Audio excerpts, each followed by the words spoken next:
So now that our piece is prepped, we are ready to work on our resin.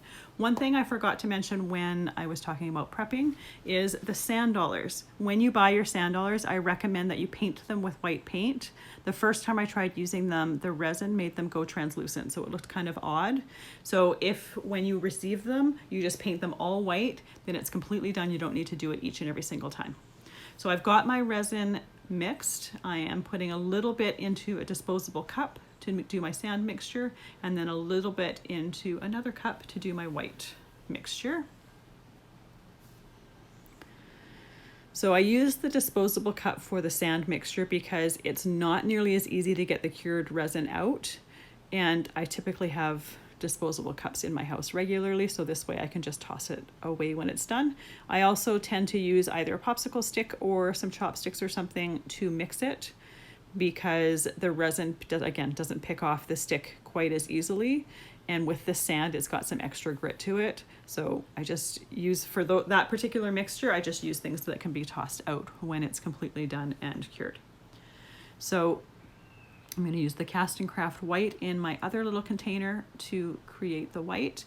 And again, no more than 10%, however much resin you have, no more than 10% of the amount, otherwise it's going to affect the curing. I've found that I never needed quite that much. Just a few drops usually is enough. And again, test it by, once it's all mixed up, pull the stick out. If the color of the stick is completely covered in white, you're good. Then it's opaque enough. So I'm going to put gloves on both my hands for this particular layer because I'm going to be touching the resin with both hands. For other layers, I only put it on my one hand, but for this one, I'm going to touch the sand mixture with my left hand, and then I'm going to touch the clear part with my right hand so I don't get sand in it. I'm going to use my level to make sure that my piece is completely level. This is important because if your piece is not completely level, the resin runs downstream. So it's going to go to the lowest part and you're not going to be able to control how it cures nearly as easily. So I'm going to use my chopsticks here and take some of the sand out to cover the bottom of the piece. Now we didn't paint the bottom of the piece because the sand is fairly opaque and it's going to cover the color of the wood panel.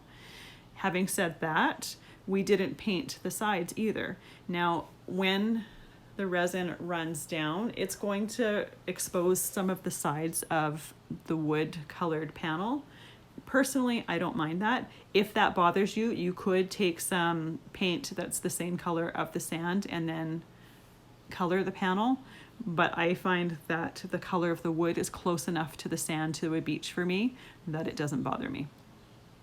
So I'm using my left hand and I'm going to make sure to get as much of that side covered and smooth it out on the top. This is also the time to choose exactly how you want your shoreline to look.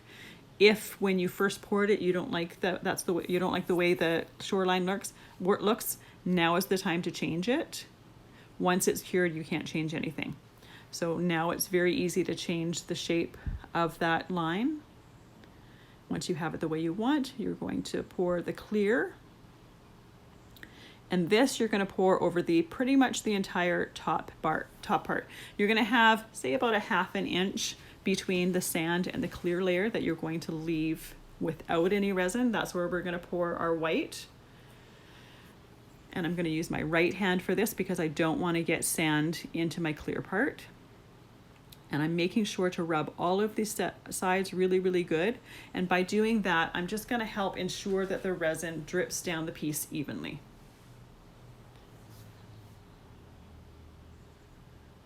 And again, I'm using my hand to push the resin out almost to the sand layer.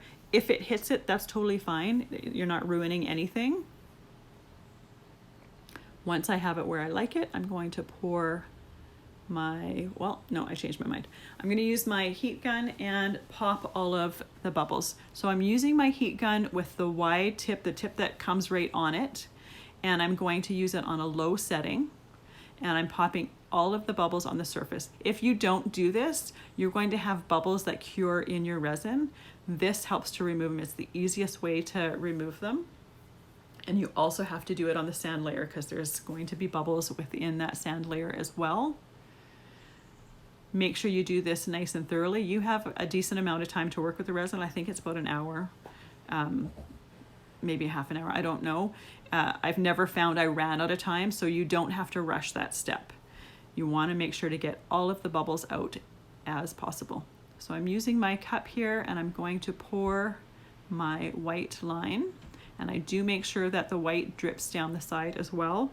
You don't get a harsh white line down the side. It continues to drip, so it's very subtle, but in my opinion it would look weird if that wasn't there. Now I'm going to put my fine tip on the end of the heat gun, and I'm going to hold the heat gun as horizontally as possible to the piece and blow that white out. Now I'm holding the tip of the nozzle right at the end of the white. And you see that it does tend to change the line of the white. That's totally fine. If it did something that you don't necessarily like, you can go back with your silicone stick and add a little bit more white. You can even it out a little bit. Because this is the first layer, I tend to leave it as it is. I'm going to go over it quickly with the blowtorch. That helps to make the little cells pop in the white of the waves. And then I'm going to take my shells and I'm going to lay them in the wet resin. And that way it's going to cure in with the resin and they're going to hold them in place nice and tightly.